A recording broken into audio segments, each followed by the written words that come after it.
Shalimar Jewelry inaugural offer. Flat 9% VA on gold ornaments, 12,500 off on purchase of 1 kg silver.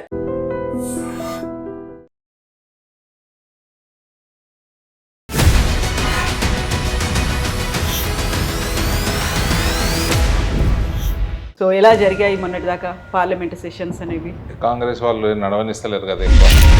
ఇప్పుడు urea కొరతకు సంబంధించి చూస్తే తెలంగాణలో కారణం ఎవరు అనుకుంటున్నారు? ఇప్పుడు ఎందుకు రేవంత్ ఆయన్నే ఒప్పుకున్నాడు కదా, మేము సరైన టైంలో రేక్స్ బుక్ చేసుకోలేదు. కాకపోతే ఇక్కడ విపరీతమైనటువంటి కొరతకి కారణం కేంద్రం సరిగా ఇవ్వలేకపోయింది అనే వాదన. నేను చేతగానే ఉన్నానని రేవంత్ ఒప్పుకోడు కదా. కేంద్రం అన్నది ఏ రాష్ట్రానికి కూడా సవతి తల్లి కాదండి.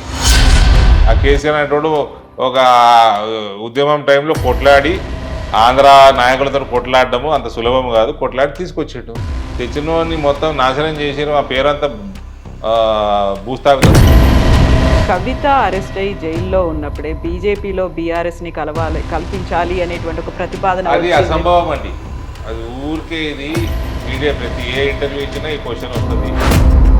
ప్రాజెక్ట్ కడుతున్నారని తెలిసినప్పుడు ప్రాజెక్టుకి సంబంధించినటువంటి లైసెన్సులు కావచ్చు, అనుమతులు ఇవన్నీ ఇవ్వాల్సింది కేంద్రం. అనుమతులు చాలా ఇవ్వకుండా కూడా కట్టేసారు. అప్పుడు ఎందుకు ఆపలేకపోయారు మరి? మేము ప్రభుత్వంలోకి వస్తాం, దానికి సహకరించేది రేవంత్ రెడ్డి అని. గ్రూపులు ఏమైనా ఉన్నాయా? గ్రూప్ రాజకీయాలు అవుతున్నాయా? చిన్నగా ఉన్నప్పుడు రాజకీయాలు చూస్తాం. కాకపోతే ఆయన మళ్ళీ బీజేపీలోకి వస్తాడు, రావాలి అన్నట్టుగా మీరు మాట్లాడడం, ఆయనకి బ్యాక్ సపోర్ట్ బాధాప్తు ఉంటుంది. మేము పార్టీని పెంచుతున్నాము, మా దగ్గర పార్టీ బలంగా ఉన్నది. మీకు కిషన్ రెడ్డి గారికి కూడా పడట్లేదు అనేటువంటి మాట. నాకు బండి సంజయ్ పడదు, నాకు కిషన్ రెడ్డి పడదు. ఎగ్జాక్ట్లీ.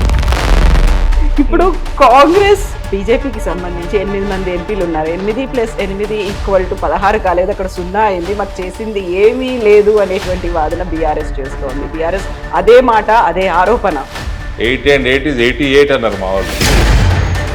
అయితే అదే సుదర్శన్ రెడ్డికి తెలంగాణ జాగృతి తరఫున మేము మద్దతు ఇస్తున్నాము అనే మాట కవిత చెప్పారు. లిక్కర్ స్కాములు చేసిన వాళ్ళే నైతిక మద్దతు ఇవ్వాలి. సో వెరీ రీసెంట్గా అయినటువంటి ఏషియా కప్లో match boycott India Pakistan match అనేది ఒకటి ట్రెండ్ అయింది. బట్ ఆడి పాకిస్తాన్ తొక్కారు కదా. అయితే మీ మీద పర్సనల్ అటాక్ అనేది జరిగింది, ఇంటి మీద కూడా అటాక్ జరిగింది, రాళ్ల దాడులు ఇవన్నీ అయ్యాయి. ఎందుకని జరిగాయి అవి? తిండి బాగా ఎక్కువై ముఖ్యమంత్రి ఏమో ప్రతి 3 రోజులకు ఒకసారి మా దగ్గర పైసలు లేవు, ఎట్లా నడపాలని అడుగుతాడు. ఎలక్షన్ల ముందు అడగనుంటి, మరి ఎలక్షన్లు అయ్యి 2 సంవత్సరాలు అయినాక పైసలు లేవు, ఎట్లా నడపాలని అని ప్రజలను అడిగితే ప్రజలంటే. Namaste, welcome to I dream inside politics with Kavitha. తెలంగాణలో యూరియా కొరతకు కారణం ఎవరు? బీజేపీ ఎంపీలు సరిగా పనిచేయట్లేదా? తెలంగాణ బీజేపీలో గ్రూపులు రాజకీయాలు ఎక్కువ అవుతున్నాయా? ఎందుకని తెలంగాణ బీజేపీ నేతలందరూ యూనిటీతో కనిపించట్లేదనే మాటలు ఎందుకు వినిపిస్తున్నాయి? మనతో పాటుగా ఉన్నారు నిజామాబాద్ ఎంపీ ధర్మపురి అరవింద్ గారు. నమస్కారం, ఎలా ఉన్నారు? సో ఎలా జరిగాయి మొన్నటిదాకా పార్లమెంట్ సెషన్స్ అనేవి? కాంగ్రెస్ వాళ్ళు నడవనిస్తలేరు కదా ఎక్కువ. So sad. వాళ్ళకి యాక్చువల్లీ అపోజిషన్ అన్నది వాళ్ళే ఎంత పార్లమెంట్ నడుస్తే వాళ్ళకి అంత మంచిది. వాళ్ళు గవర్నమెంట్ని డిబేట్లోకి డ్రా చేయాలా. They should try to corner government in many issues. కానీ వాళ్ళు కన్స్ట్రక్టివ్ అపోజిషన్గా లేరు. కాకుండా మొత్తం మీరే హైజాక్ చేస్తున్నట్టున్నారు. You are not giving any time to them. ఎక్కడ మేడం అట్లేం లేదు. I don't think so. నేను జనరల్గా I'm not biased it such క్వశ్చన్స్లో. నేనేం బయస్ లేదు. ఏమైనా ఉంటే ఓపెన్గా చెప్తాను. అసలు పార్లమెంటు నడవనీయరే. ఓకే. సో ఇప్పుడు యూరియా కొరతకు సంబంధించి చూస్తే తెలంగాణలో కారణం ఎవరు అనుకుంటున్నారు మీరు? యూరియా కొరత ఎప్పుడు కూడా కేంద్రం కారణం ఉండదు. ఇప్పుడు ఎందుకు రేవంత్ ఆయన్నే ఒప్పుకున్నాడు కదా, మేము సరైన టైంలో రేక్స్ బుక్ చేసుకోలేదు. తెలంగాణలో యూరియా కొరతకు కారణం వీళ్ళు టైమ్లీ రేక్స్ బుక్ చేసుకోలేదు రైల్వేస్తో. యూరియా సఫిషియెంట్గా ఉంటుంది. యూరియా మీరు ఎంత అడిగితే అంత కేంద్రం ఇస్తుంది. రైల్వేస్ మీరు బుక్ చేసుకోవాలి, స్టేట్ గవర్నమెంట్ బుక్ చేసుకోవాలి. వాళ్ళు బుక్ చేసుకోలేదు. కాకపోతే ఇక్కడ విపరీతమైనటువంటి కొరతకి కారణం కేంద్రం సరిగా ఇవ్వలేకపోయింది అనే వాదన. అట్లా అన్ని వేరే రాష్ట్రాలలో ఉండాలి కదా. తెలంగాణ మీద మాకేమైనా కోపం ఉంటుందా? ముందు నుంచి అదే పక్షపాతం, వివక్ష. వీళ్ళు ఏం చేస్తున్నారంటే వీళ్ళకి కేసీఆర్ ప్రభుత్వము మొత్తము చిప్ప చేతిలో పెట్టిపోయింది కొత్త ప్రభుత్వానికి. డబ్బు లేదు. వాళ్ళు ఉన్నప్పుడు కూడా ఇదే పంచాయతీ. వాళ్ళు ఉన్నప్పుడు కొంచెం అన్ఆర్గనైజ్డ్ సిస్టమ్ ఉండే. వాళ్ళు క్యాల్కులేషన్స్ తప్పు ఉంటుండే, లేదా రైల్వేస్ బుక్ చేసుకోకపోతుండే. వాళ్ళు డబ్బు దేని మీద ఖర్చు పెట్టాలన్నా కేసీఆర్ ప్రభుత్వం కమిషన్ లేకుండా వాళ్ళ అటువంటి స్కీమ్ పైన ఖర్చు పెట్టకపోతుండే. సో దేర్ ప్రయారిటీస్ వాజ్, వాళ్ళ ప్రయారిటీ కేవలం కరప్షనే ఉండే, పర్సంటేజ్లే ఉండే. కాబట్టి అప్పుడు ఏదో బురద జల్లే కార్యక్రమం వాళ్ళు అట్లా చేసినారు. ఇక్కడ టైమ్లీ రేక్ బుక్ చేసుకోకపోవడము, సఫిషియంట్ రేక్స్ బుక్ చేసుకోకపోవడం. సో ఇక్కడ ఆర్గనైజ్డ్గా పనిచేస్తున్నారా మరి కాంగ్రెస్ సర్కార్ ఇప్పుడు? ఆర్గనైజ్డ్గా పనిచేస్తే బుక్ చేసుకుంటారు కదా. ఓకే. సో అక్కడ ఆ ప్రభుత్వానికి ఈ ప్రభుత్వానికి పాలన మీరు చూసిన తర్వాత ఇంకా నేననేది కూడా లేదు ఇందులో. రేవంతే ఒప్పుకున్నాడు, కేంద్రం తప్పు లేదు, ఇది మా పొరపాటు అని రేవంత్ ఒప్పుకున్నాడు. Then what about the other issues? Urea కాకుండా మిగతా ఇష్యూస్లో ఎట్లా ఉంది అనుకుంటున్నారు మీరు? చూడండి, ఇక్కడ వీళ్ళు ప్రామిసెస్ ఎక్కువ చేసేసిండ్రు, అది ఏదో డెలివర్ చేయట్లేదు. ఒక రుణమాఫీ కూడా పార్షియల్గా డెలివర్ చేశారు. బస్సులు ఫ్రీ బస్సెస్ ఫర్ లేడీస్ నడుస్తున్నాయి. కొత్త బస్సులు ఏం తెచ్చింది లేదు, ఉన్న బస్సులే పాతవైనా ఏదైనా డకోటా బస్సులే నడుపుతూ ఉన్నారు. వేరే స్కీమ్స్ ఏవి లేవు. బోనస్ 500 ఇస్తా అన్నారు, ఒక్క పంటనో ఎంతనో ఇచ్చిండ్రు, దాని తర్వాత అది కూడా బంద్ చేసిండ్రు. పెన్షన్లు పెంచలేదు, గృహలక్ష్మి లేదు, మహాలక్ష్మి పథకం లేదు. మళ్ళీ వికలాంగులకి, వృద్ధులకి ఇటువంటివి అవి కూడా పెంచుతామన్నారు, పెంచలేదు. బీసీ స్కాలర్షిప్లు లేవు, ఎస్సీ స్కాలర్షిప్లు లేవు, ఎన్ఆర్ఐలకు వాగ్దానాలు చేసిండ్రు, లేవు. సో ఇవన్నీ ఓవర్గా వాగ్దానాలు చేసిండ్రు. బడ్జెట్ ఏమో అనుకూలంగా లేదు, ఉన్న ఖర్చులే ఉన్నాయి. ఇవన్నీ ఒక ఎత్తు అయితే, డెవలప్మెంట్ యాక్టివిటీస్కి డబ్బు లేదు. స్కూల్స్ డెవలప్మెంట్ లేదు, హాస్పిటల్స్ డెవలప్మెంట్ లేదు. నిన్నగాక మొన్న ఒక ఫ్యూ డేస్ బ్యాక్ ఆరోగ్యశ్రీ సేవలు బంద్ అయిపోయినాయి. రైతులకి ఒక ప్రోగ్రెసివ్ ఫార్మింగ్ కానీ, ఒక ఫార్మింగ్ పాలసీ కానీ, ఫ్యూచరిస్టిక్ పంటలు కానీ, పంట మార్పిడి కానీ, ఏ రకమైన పంటలకి వెళ్ళాలా అగ్రికల్చర్ పాలసీ లేదు. ఇండస్ట్రీస్ని అట్రాక్ట్ చేసే పాలసీ లేదు. So lot of things are missing in governance. But కేంద్రం ఇవ్వాల్సినంత సహకారం ఇవ్వట్లేదు అనేటువంటి వాదన కూడా ఉంది. ఇప్పుడు నేను ఈ పని జరుగుతులే అంటే ఎవరినో బ్లేమ్ చేయాలి కదా, ఎవరినో ఒకరిని బ్లేమ్ చేయాలి కదా.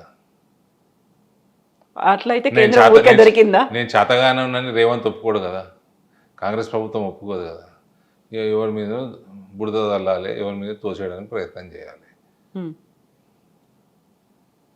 సో ఇప్పుడు 53 సార్లు ఇక్కడ నుంచి సీఎం కేంద్రం దగ్గరికి వెళ్ళినప్పటికి కూడా సరైనటువంటి, కేంద్రం దగ్గరికి వెళ్ళలేదండి, వాళ్ళ కేంద్ర నాయకత్వం దగ్గరికి వెళ్ళాడు. మా దగ్గర బాగానే కలిసిండే, మా పిఎంని, మా హెచ్ఎంని కలిసిండు కదా రేవంత్. అడిగినప్పుడు వెరీ రీసెంట్ గా నిర్మలా సీతారామన్ గారిని కూడా కలిసిండ్రు. అడిగినప్పుడు ఇస్తారు అపాయింట్మెంట్లు, చీఫ్ మినిస్టర్లకు ఇస్తారు. అపాయింట్మెంట్లు మాత్రమే ఉన్నాయి, ఆ తర్వాత రావాల్సినవి ఈయన వచ్చినా రాకున్నా వస్తాయి. రావాల్సినవన్నీ ఈయన వచ్చినా రాకుండా వస్తాయి. ఇంతకుముందు ఉన్న ప్రభుత్వము అది కాళేశ్వరము సెంట్రల్ నేషనల్ ప్రాజెక్ట్ చేస్తలేరు, నేషనల్ ప్రాజెక్ట్ చేస్తలేరు, పోలవరం చేసిండ్రు, ఇది చేస్తలేరు. ఎందుకు చేస్తలేరు తెలిసిపోతుంది కదా. మీరు కట్టిన దాంట్లో క్వాలిటీ లేదు, మీరు కడతా అన్న చోటు వేరు, కట్టిన చోటు వేరు, కడతా అన్న డిజైన్ వేరు, కట్టిన డిజైన్ వేరు, విపరీతమైన కరప్షను, ఆడిటింగ్, ఇవన్నీ ఇట్లున్నప్పుడు ఆడిటింగే కాదు, ఆడిటింగ్ చేపిస్తే బయటపడుతుంది, ఇవన్నీ ముందే బయటపడతాయి. ఎందుకని వాళ్ళు ఇవన్నీ చేయలేదు, వాళ్ళు అడగలేదు, కాబట్టి ఇయ్యలేదు. వాళ్ళు అడిగినా ఇవన్నీ ఉన్నందుకు కేంద్రం తీసుకోదు నేషనల్ ప్రాజెక్ట్ లాగా. కానీ ఇవన్నీ బయట పెట్టకుండా బురద జల్లిండ్రు ఆ రోజు, ఇవల్ల బయటపడుతున్నాయి. సో కేంద్రం అన్నది ఏ రాష్ట్రానికి కూడా సవతి తల్లి కాదండి. ఏ రాష్ట్రం మీద ఎక్కువ ప్రేమ ఉండదు, తక్కువ ప్రేమ ఉండదు. ఏదో సిస్టమ్ ఉంటుంది, ఫెడరల్ స్ట్రక్చర్లో సిస్టమ్ ఉంటుంది, సిస్టమ్ ప్రకారం వెళ్ళిపోతూనే ఉంటుంది కేంద్రం.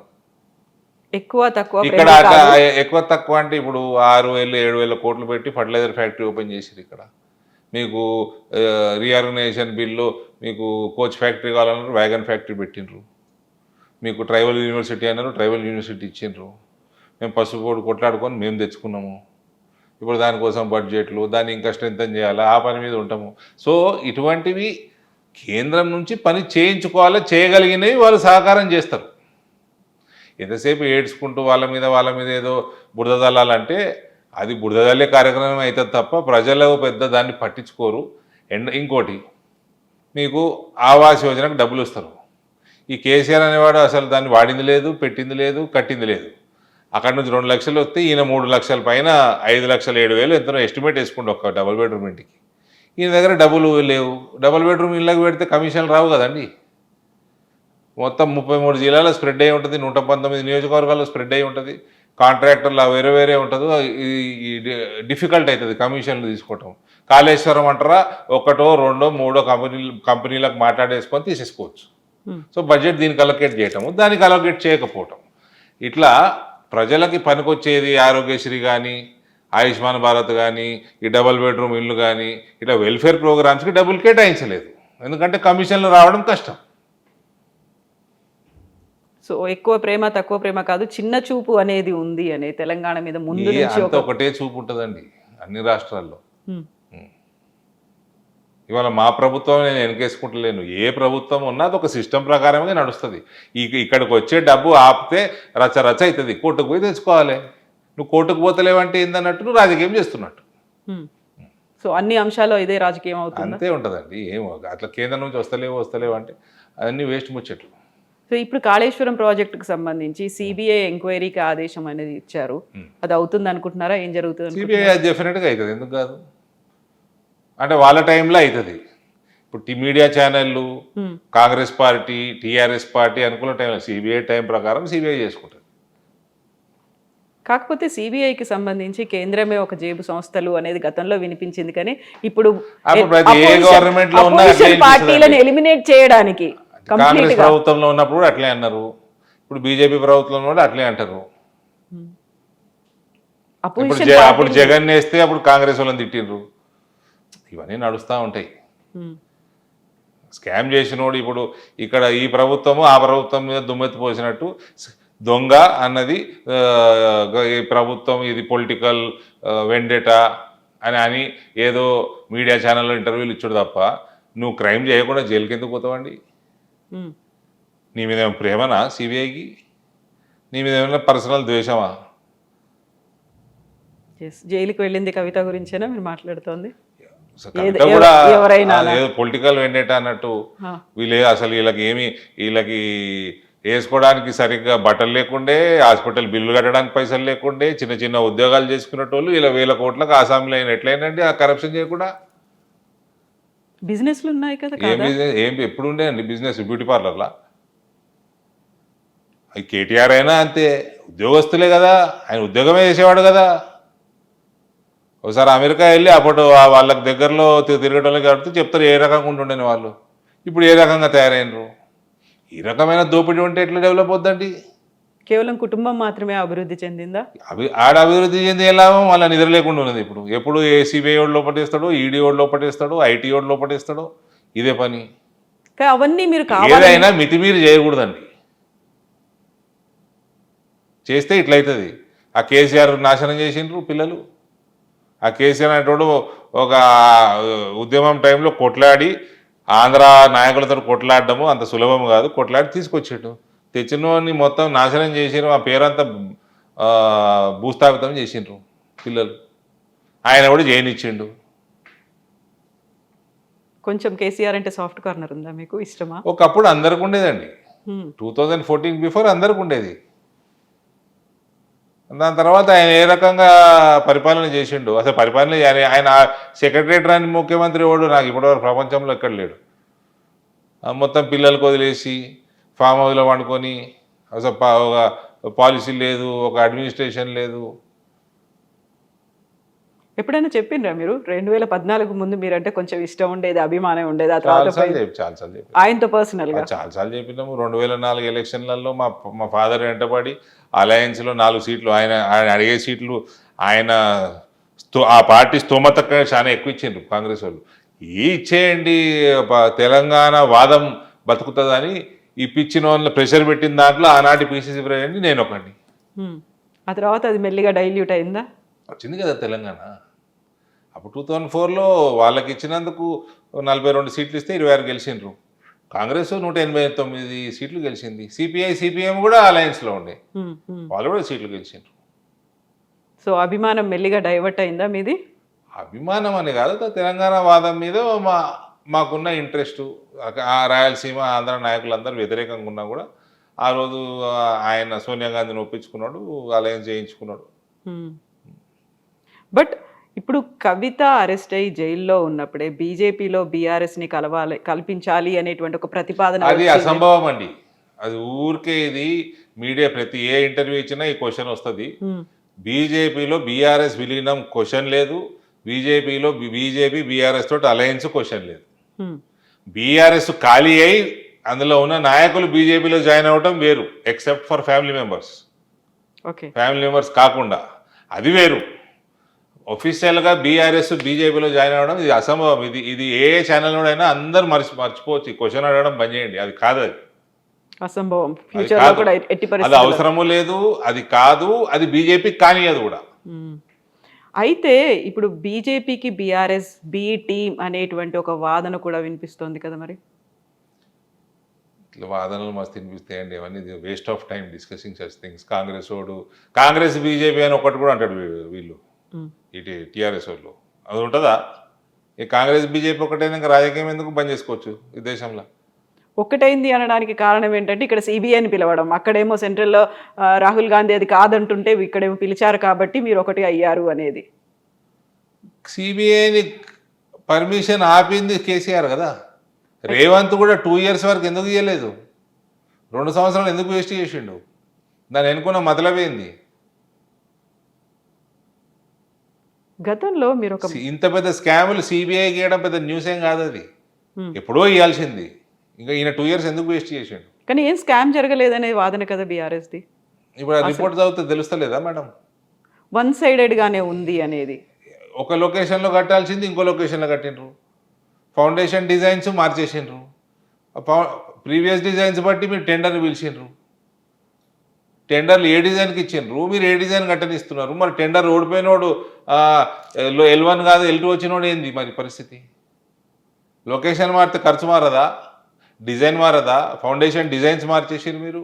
అది కట్టడం ఏంది, అది కూలిపోవడం ఏంది, పర్రలు వేయడం ఏంది? ఫస్ట్ ట్రయల్ రన్కే క్రాక్స్ వస్తాయా? ఈ దేశంలో ప్రాజెక్టులు లేవా? ఎన్నున్నాయి ప్రాజెక్టులు ఈ దేశంలో పాతవి? ఇట్లనే కట్టినరా? అయితే ఇక్కడ ప్రాజెక్ట్ కడుతున్నారని తెలిసినప్పుడు ప్రాజెక్టుకి సంబంధించినటువంటి లైసెన్సులు కావచ్చు, అనుమతులు ఇవన్నీ ఇవ్వాల్సింది కేంద్ర అనుమతులు ప్రభుత్వం. చాలా ఇవ్వకుండా కూడా కట్టేసారు వీళ్ళు. అప్పుడు ఎందుకు ఆపలేకపోయారు మరి? స్టేట్ గవర్నమెంట్ కట్టేసుకుంటూ పోతుంది. అప్లై చేస్తారు, డిలే అయింది, కట్టేసుకుంటా ఉన్నారు. అన్ని రకాల అనుమతులు తెచ్చుకోలేదు వీళ్ళు. ఆ రిపోర్ట్లో ఉంది కదండి, వీళ్ళు కాంగ్రెస్ వాళ్ళు వేసిన జ్యుడిషియల్ కమిటీ రిపోర్ట్లో ఉంది కదా, పీసీ ఘోష్ కమిషన్. యా, ఒకవేళ అనుమతులు లేవు అనుకున్నప్పుడు, పర్యావరణ అనుమతులు కావచ్చు, లేకపోతే ప్లేస్ మారింది, పేరు మారింది, ప్రాజెక్టు మారింది, అన్నీ మారినప్పుడు అడ్డుకోవచ్చు కదా, అడ్డుకోలేకపోయారు. 2016లో స్టార్ట్ చేసిండు, 18లో ఓపెన్ చేసేసిండు. ఇంత మీద ఇట్లాంటి ప్రాజెక్టులు ఒక 100 years 150 years ఇవాళ రేపు ఉన్న టెక్నాలజీకి 200-300 సంవత్సరాలు నిలబడేటట్టు కట్టుకోవాలి. ఇది కేవలం కుటుంబ కరప్షన్ కోసం కట్టినాయి. జల్దీ కథం పెట్టిండ్రి, బిల్లులు లేకుండ్రి, కమిషన్లు మింగుండ్రి. దీనికోసం కట్టిన ప్రాజెక్టులు ఇవి. కాబట్టి ఈ కల్వకుంట్ల కుటుంబాన్ని అన్నది తెలంగాణ ప్రజలు ఎన్నడూ క్షమించకూడదు కూడా. సో ఆల్రెడీ 2 సార్లు బీఆర్ఎస్ ప్రభుత్వ పాలన చూసిన తర్వాత ఇప్పుడు కాంగ్రెస్. నెక్స్ట్ మీరు ఒక మాట ఉన్నారు ఈ మధ్య కాలంలో, మేము ప్రభుత్వంలోకి వస్తాం, దానికి సహకరించేది రేవంత్ రెడ్డి అనేది. నేను అనలేదు, నేను ఎప్పుడన్నా. వాళ్ళ టెన్యూర్ చూసిన తర్వాత ఇండైరెక్ట్గా ఆయనే మాకు సహకరిస్తున్నట్టుగా అవుతుంది, ఆయన వల్లే మేము ప్రభుత్వంలోకి వస్తాము అనే ఒక మాట. అనలేదు. రేవంత్ ఎందుకు సహకరిస్తాడు మాకు? జాయినింగ్స్ అప్పుడు మీరు అన్నట్టున్నారు నిజామాబాద్లో ఒకటి. రేవంత్ మాకు సహకరిస్తాడనే? సహకరించడము అంటే ప్రభుత్వం ఏర్పాటుకి వీళ్ళ పాలనలో వైఫల్యం కావచ్చు, ఇంకోటి కావచ్చు, మాకు సహకారం అలా వస్తుంది అనే ఒక మాట. రేవంత్ ఫెయిల్ అవుతున్నాడు కాబట్టి మేము వస్తాము అని ఆ రకంగా అనటం వేరు. రేవంత్ ఎందుకు సహకరిస్తాడు? Why will he cooperate? So అదే ఒక చిన్న క్వశ్చన్ మార్క్ లాగా అనిపించింది. ఎందుకు? వెటకారంగా అని ఉంటా నేను. ఓకే, వెటకారంగా ఏమైనా అనుంటా, అది కూడా గుర్తులేదు నాకు, కానీ వెటకారంగా అని ఉంటా. సో ఇప్పుడు ప్రభుత్వంలో జరుగుతున్నటువంటి వీటన్నిటిని ఫెయిల్యూర్స్ని వైఫల్యాలని గట్టిగా అడ్డుకోవడానికో లేకుంటే ఎలుగెత్తి ప్రశ్నించడానికో బీజేపీలో యూనిటీ అనేది లేదు అనే మాట, అది కూడా తెలంగాణ బీజేపీకి సంబంధించి గ్రూపులు ఏమైనా ఉన్నాయా, గ్రూప్ రాజకీయాలు అవుతున్నాయా? సో చూడండి మేడం, మేము చిన్నగా ఉన్నప్పటి నుంచి రాజకీయాలు చూస్తున్నాము. ఓ గ్రూప్, కాంగ్రెస్లో గ్రూప్ ఉంటుండే, రాజశేఖర రెడ్డి గ్రూప్ ఉంటుండే, విజయభాస్కర్ రెడ్డి గ్రూప్ ఉంటుండే, మధ్యలో ఈయన దింపి నెదురుమల్లి జనార్దన్ రెడ్డి సీఎం అయిండు. ఒక గ్రూప్ అంటే నాయకుడు ఉంటే వెనకకి తిరిగితే 30-40 మంది ఎమ్మెల్యేలు ఉంటుండే. ఈడేమున్నారండి? ఏం గ్రూపు? ఎంపీలు ఎవరి గ్రూపు వాళ్ళ దానిలాగా ఉన్నారు అనేది. ఏం గ్రూప్? ఉన్న 8 మంది ఎంపీలు, ఉన్న 8 మంది ఎమ్మెల్యేలకు ఏం గ్రూప్ పెడతారు మేడం? ఎంపీలు ఏం గ్రూప్? ఎంపీ నేషనల్ గవర్నమెంట్ పక్కన పెట్టండి, నేషనల్ పార్టీ. ఇక్కడ ఏ గ్రూప్ ఎక్కడిది? అంటే ముందు నుంచి ఉన్న బీజేపీ లీడర్లు, కొత్తగా వచ్చిన వాళ్ళు, కొత్తగా ఎమ్మెల్యేలు ఎంపీలు అయిన వాళ్ళు, సరికొత్తగా స్టేట్ కమిటీ మేడం తిప్పి కొడితే 8 మంది, అందులోకి ఒక ఆయన రిజైన్ చేసిపోయాడు, 7 ఉన్నారు. అందులో 7 2 జిల్లాలకు సంబంధించిన వాళ్ళే, 2-3 జిల్లాలకు సంబంధించిన వాళ్ళే 7. మిగిలిన 8లో 0. ఏం గ్రూపులు పెడతారు? మీకు రాజాసింగ్కి ఫ్రెండ్షిప్ ఉందా? సింపతి ఉందా? నాకు బీజేపీలో ఎవరితోటి విభేదాలు, ఎనిమిటీ లేదు, అందరూ ఫ్రెండ్సే. రాజాసింగ్ నేనేం పర్సనల్ ఫ్రెండ్స్ కాదు. రాజాసింగ్కి మంచి ఫాలోయింగ్ ఉంది, రాజాసింగ్ పాపులర్ నాయకుడు, అభిమానిస్తారు, నేను కూడా అభిమానిస్తా. కాకపోతే ఆయన మళ్ళీ బీజేపీలోకి వస్తాడు, రావాలి అన్నట్టుగా మీరు మాట్లాడడం, ఆయనకి బ్యాక్ సపోర్ట్ లాగా ఆయన రిజైన్ చేసిపోయిండండి. అవును, రావాలనుకుంటే దానికి ఒక ప్రొసీజర్ ఉంటుంది, అడాప్ట్ చేసుకోవాలి. ఆయన వస్తే బాగుంటుంది అనే ఒక ఆలోచన కూడా ఎవరు వచ్చినా బాగానే ఉంటుందండి. ఎవరైనా పార్టీ జాయిన్ అయితే మంచిదే కదా.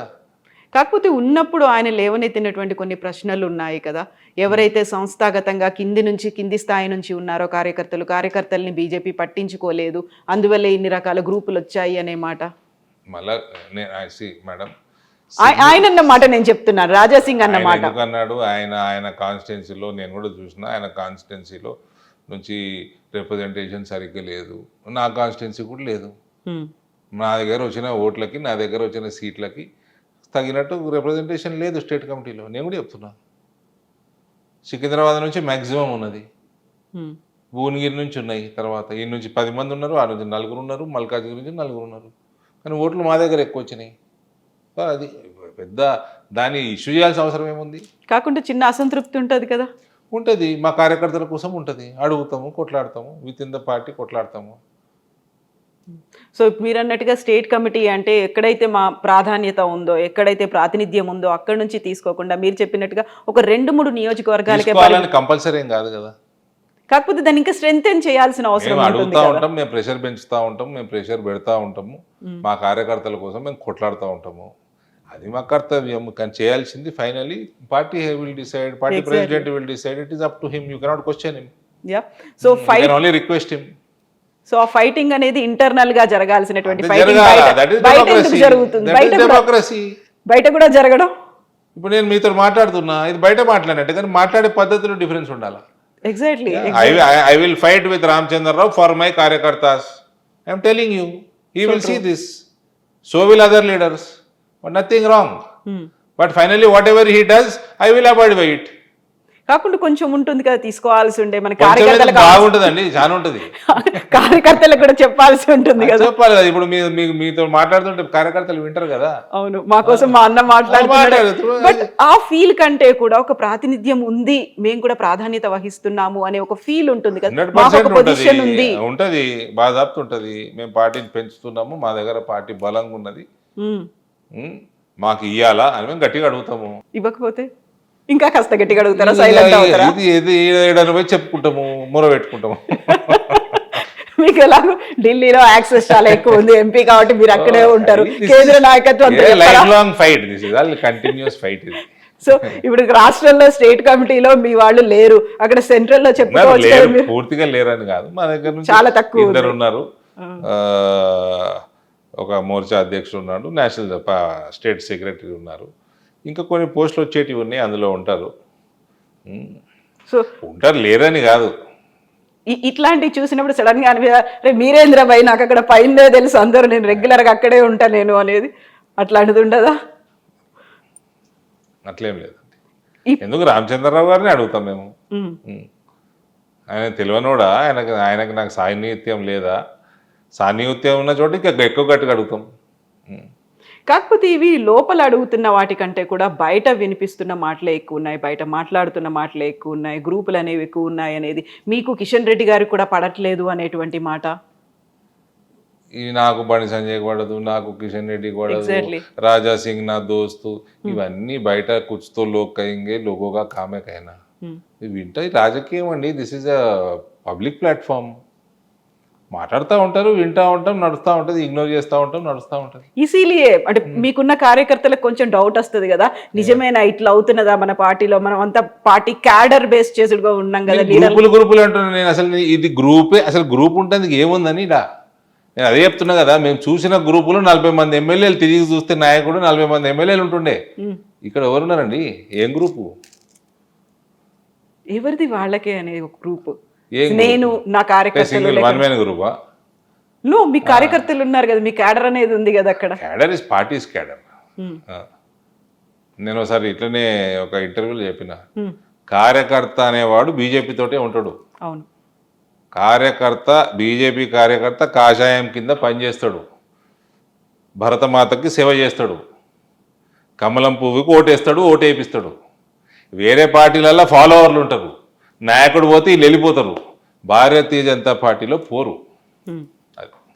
కాకపోతే రాజాసింగ్ అన్నమాట, ఆయన అధ్యక్షుడు కావాలనుకున్నప్పుడు, ఆయన అప్లై చేసుకోవడానికి వెళ్ళినప్పుడు కూడా ఆయనకి ఎవరు మద్దతు ఇవ్వడానికి కూడా రానివ్వకుండా చేశారు అనే మాటతో 8 మంది ఎమ్మెల్యేలు, 8 మంది ఎంపీలు వచ్చిందల్లా కూడా కార్యకర్తల వల్లే. మీరు చేస్తున్నటువంటి నిర్ణయాలు కార్యకర్తల మనోభావాలకి వ్యతిరేకంగా ఉన్నాయి అనేటువంటి ఒక మాట అన్నారు. That is his personal experience. How can I comment on this? What do you feel అనేది? I don't know. నేను లేనప్పుడు ఆ రోజు. నేను కూడా ఆయన రాకంటే ముందు వచ్చేసినట్టున్నా, వెళ్ళొచ్చాను. ఆయన వచ్చిపోయినాక వెళ్ళొచ్చాను, నాకు గుర్తులేదు నాకు. But that is his experience.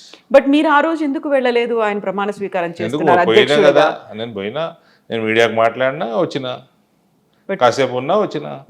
మీరు అటెండ్ అవ్వలేదు, మీలో కూడా ఒక అసహనం అనేది ఉంది, మీరు కూడా అధ్యక్షుడు కావాలనుకున్నారు అనే మాట.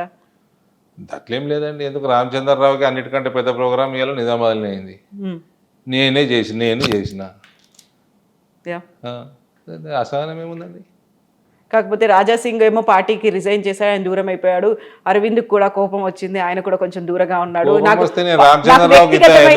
నేను రామచంద్రరావుకి ఎందుకు సహకరిస్తా? కోపం ఉంటే వ్యక్తిగతమైనటువంటి పనులు ఉన్నాయి కాబట్టి నేను అటెండ్ అవ్వట్లేదు అనే దాంతో మీరు ఒక ప్రోగ్రామ్ అటెండ్ కాలేదు. నేనే ప్రోగ్రామ్ చేసిన కదా ఆయనకి. ఈ రోజు చేశారు? ఈ రోజు కాదండి, నేను ఆగస్టు 25 రోజు చేసిన. నిజామాబాద్ వచ్చింది కదా ఆయన. నిజామాబాద్ జగిత్యాలకు సంబంధించి బ్రహ్మాండమైన కార్యకర్తల సమావేశం చేసిన. ఆనాటికి అదే అతిపెద్ద కార్యక్రమం అధ్యక్షుల వారికి రాష్ట్రంలో. All is well.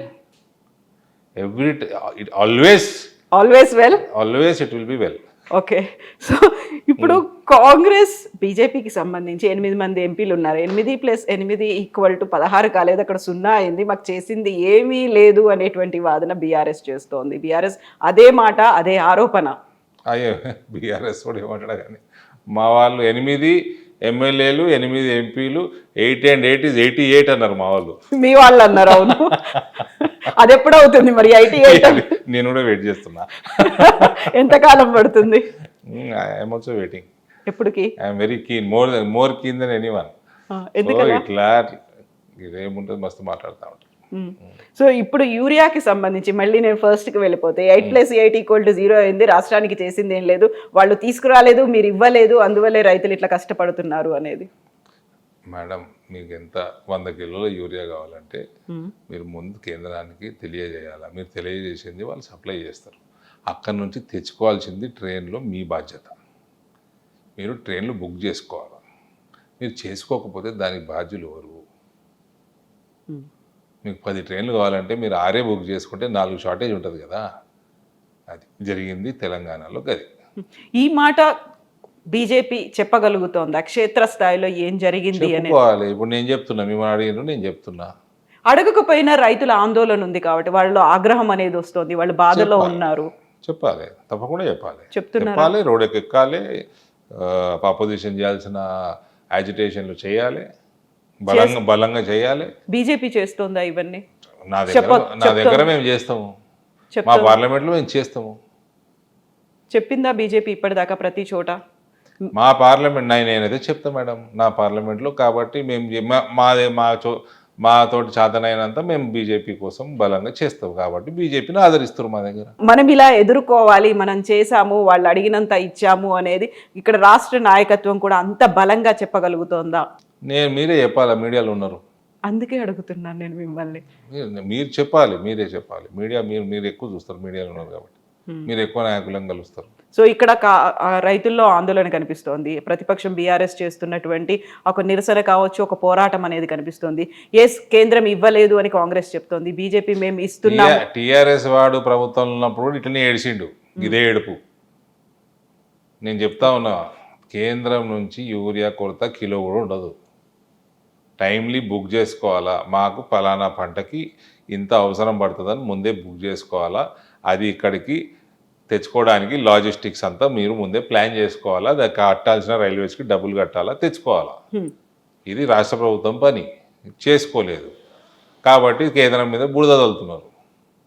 ఇప్పటికి కూడా ఎంత యూరియా కావాలని ఇస్తుంది కేంద్రం. అయితే ఇందువల్లే మాకు ఇవ్వలేదు, ఎవరు తెస్తారో వాళ్ళకి మాత్రమే మేము ఓటేస్తామని వైస్ ప్రెసిడెంట్ ఎన్నికల్లో కూడా బీఆర్ఎస్ పార్టిసిపేట్ చేయలేదు.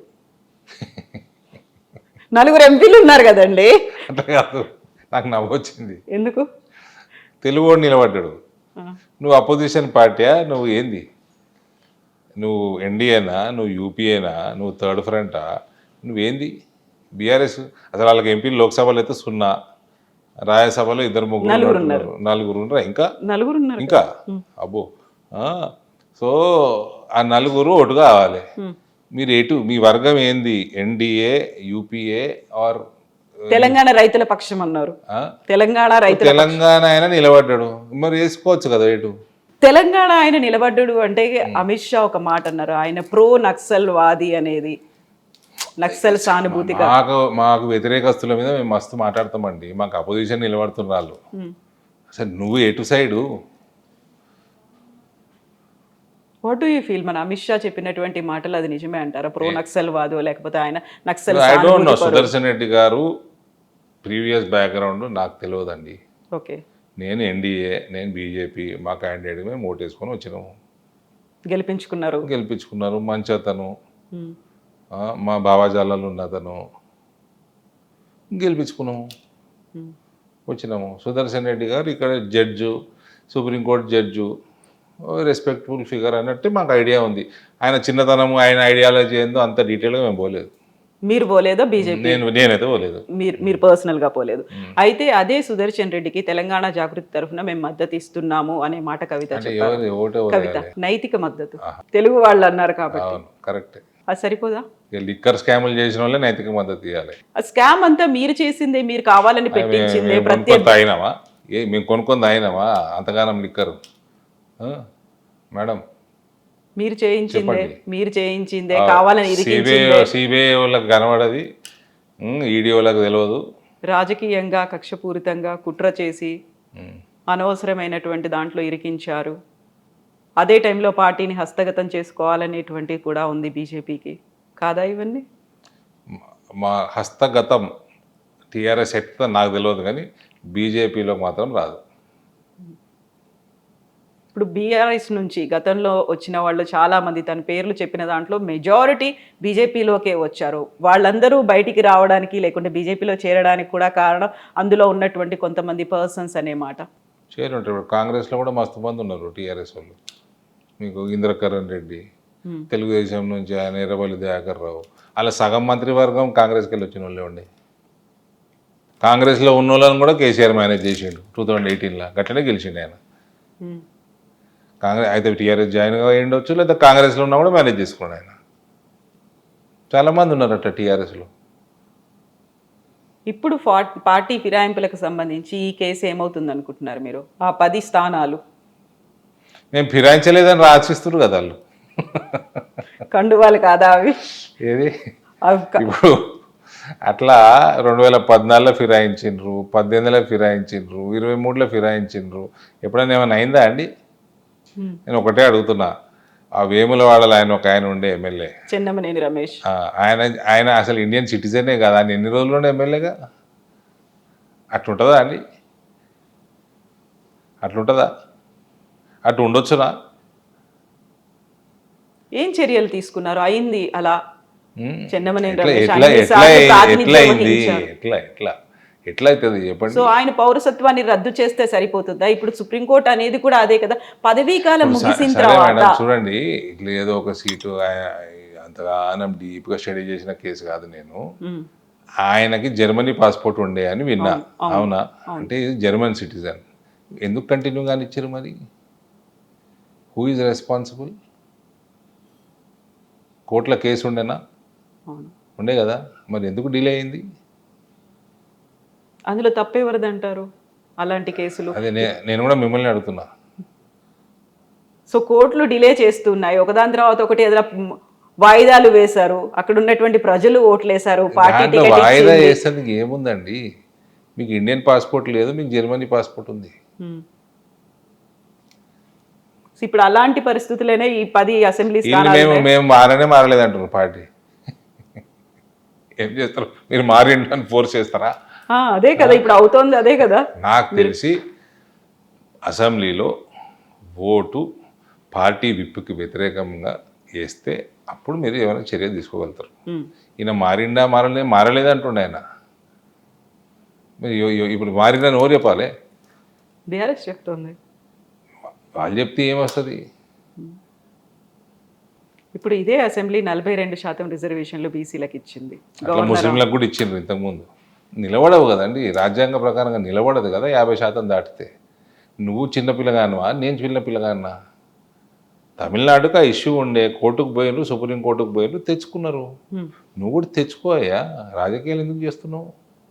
నీకు తెలియదా రాజ్యాంగం? నాకు తెలియదా? నువ్వు తుర్కోలను ఎందుకు యాడ్ చేస్తున్నావు అందులో? మేము వ్యతిరేకం, దానికి ఉన్నది కూడా తీసేయాలంటున్నాం మేము. దేనికి వ్యతిరేకం మీరు? మేము రిలీజియస్ రిజర్వేషన్కి వ్యతిరేకం, కాన్స్టిట్యూషన్ కూడా వ్యతిరేకమే.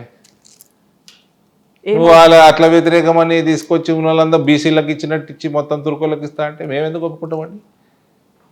ఏమవుతుంది ఇప్పుడు ఈ 42% రిజర్వేషన్? అది నిలబడదు కదా, 50% దాటకూడదు కదా.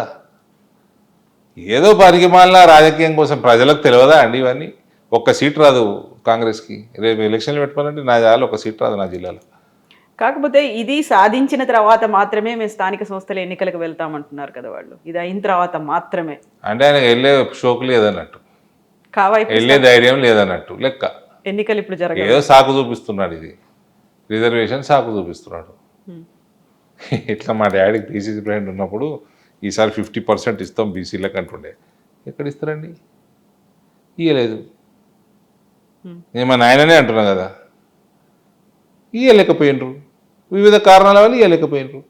కానీ ఆయన గెలిచిండు ఎలక్షన్లు. ఆయన 2 సార్లు ఉన్నాడు, 2 సార్లు గెలిపించిండు పార్టీని. ఎలక్షన్ అంటే గెలిచే గుర్రాలుకి ప్రాధాన్యత ఇస్తారు. డబ్బున్న వాళ్ళకే గెలిచే గుర్రాలకి కూడా ఉంది కదా ఇంకో ఆస్పెక్ట్. ఏది? డబ్బున్నవా? గెలిచేటోనికి డబ్బు ఉందంటే ఇప్పుడు ఏం చేద్దాం? గుంజుకుందామా? డబ్బున్న వాళ్ళకే గెలుస్తారు. గెలుస్తాడు, డబ్బు లేనోడు గెలుస్తాడు. ప్రజలు ఎవరు ఆశీర్వాదం ఇస్తారు వాళ్ళు గెలుస్తారు. ప్రజలు ఎవరికి ఆశీర్వాదం ఇస్తారో అటువంటి ఐడెంటిఫై చేయటమే ఎలక్షనీరింగ్ యొక్క నాక్. ఇప్పుడు నాన్నని మీరు అట్లా అన్నారు, ఆ తర్వాత నాన్న అట్లనేదండి. కాంగ్రెస్ అధ్యక్షుడుగా మేము 50% సీట్లు ఇస్తాము, ఎస్సీ ఎస్టీ రిజర్వేషన్ పోను, మిగిలిన దాంట్లో 50% బీసీలకు ఇస్తాము. ఇవ్వలేకపోయిండు. 40% కాడ ఆగింది, 38 కాడ ఆగింది, 42 కాడ ఆగింది. అట్లా డాడీ ఒక పిసిసి అధ్యక్షుడు అయ్యారు, ఎప్పుడు సీఎం అవ్వాలని అనుకోలేదా? జరగలేదు, ఎందుకని? ఆయనకి ఆయన నా జీవిత కోరిక పిసిసి నా పార్టీకి అధ్యక్షుడు కావాలని ఉండే అని అన్నట్టు నాకు గుర్తు. సీఎం ఎప్పుడు అన్నట్టు నాకు గుర్తులేదు. ఇంటర్వ్యూలలో అన్నాడు ఆయన, నా జీవిత ధ్యేయం కాంగ్రెస్ అధ్యక్షుని కావాలని ఉండే. ఆయన మామూలుగా 2 సార్లు అయిండు. బీసీలను ఆయన సీఎం కాలేదని బాధపడ్డ రోజు ఎప్పుడు నేనైతే చూడలేదు. కాకపోతే ఉన్నటువంటి ఒక అబ్జర్వేషన్ ఏంటంటే బీసీలను ఒక పిసిసి అధ్యక్షుడిగా చేసి పెడతారు, సీఎంలు మాత్రం వేరే అప్పర్ క్యాస్ట్ వాళ్ళే అవుతారు అనేటువంటి ఒక మాట కాంగ్రెస్కి సంబంధించి. మళ్ళీ దానికి రాహుల్ గాంధీనో సోనియా గాంధీ జవాబు చెప్పాలి, నేను ఎట్లా చెప్తా? What was your observation? మీరేమనుకునే వాళ్ళు ఆ టైంలో, ఎందుకని సీఎం అయితే this observe Google, you Google it, Google also gives you the same observation. I'm asking a son, ఒక వాళ్ళ అబ్బాయిని అడుగుతున్నాను నేను. రాజశేఖర్ రెడ్డి బలమైన నాయకుడు ఉండేనండి. Okay, I'm a fan of Rajasekhar Reddy. Though I'm son of D Srinivas, though I'm disciple of D Srinivas, I'm a fan of Rajasekhar Reddy. Okay. So GHMC ఎలక్షన్స్లో ఏమవుతుంది అనుకుంటున్నారు? నేను జాతకం తెలియదు నాకు, చూడాలి. ఇప్పుడు ఎలక్షన్ రావాలి, సర్వేలు చేయాలి, చూస్తే చెప్పు. ఎప్పటికి వస్తాయి అది రేవంత్ చెప్పాలి, నేను ఎట్లా చెప్తా? ఇప్పుడు జిల్లా పరిషత్లు అయితే, లోకల్ బాడీస్ అయితే ఆల్రెడీ డిలేడ్ కదా.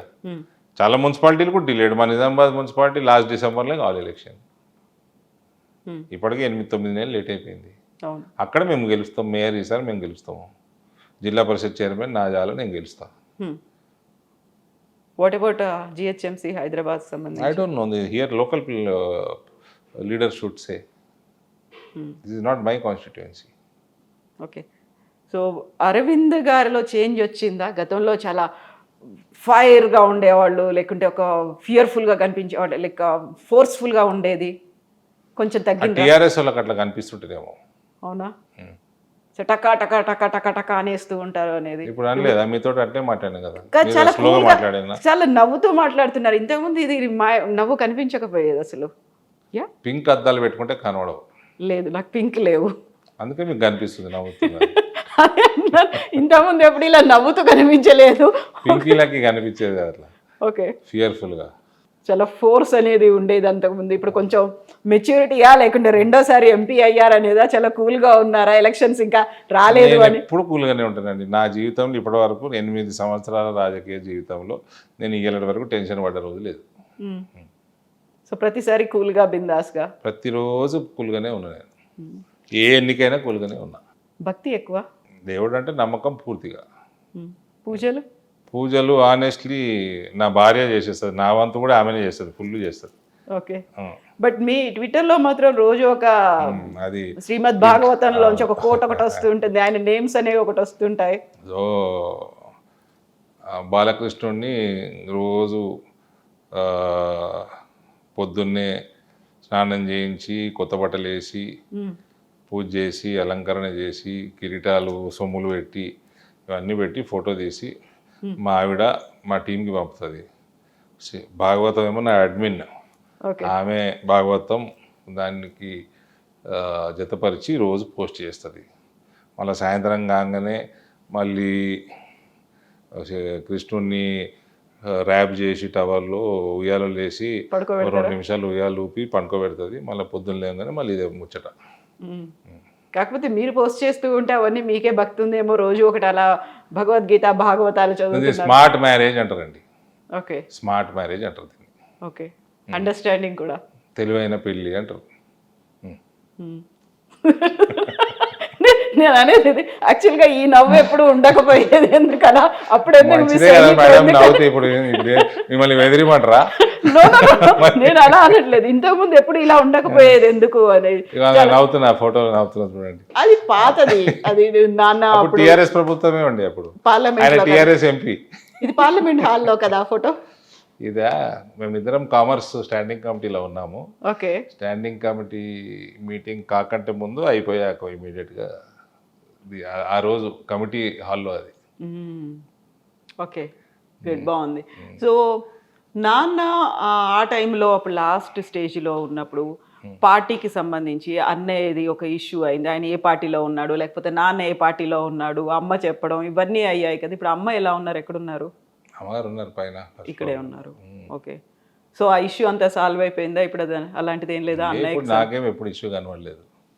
ఎవరు ఇష్టం ఉంటే వాళ్ళ పార్టీలో ఉంటారు. ఏం పెద్ద మా కుటుంబమే ఉందా అట్లా? చాలా కుటుంబాలు ఉన్నాయి అట్లా.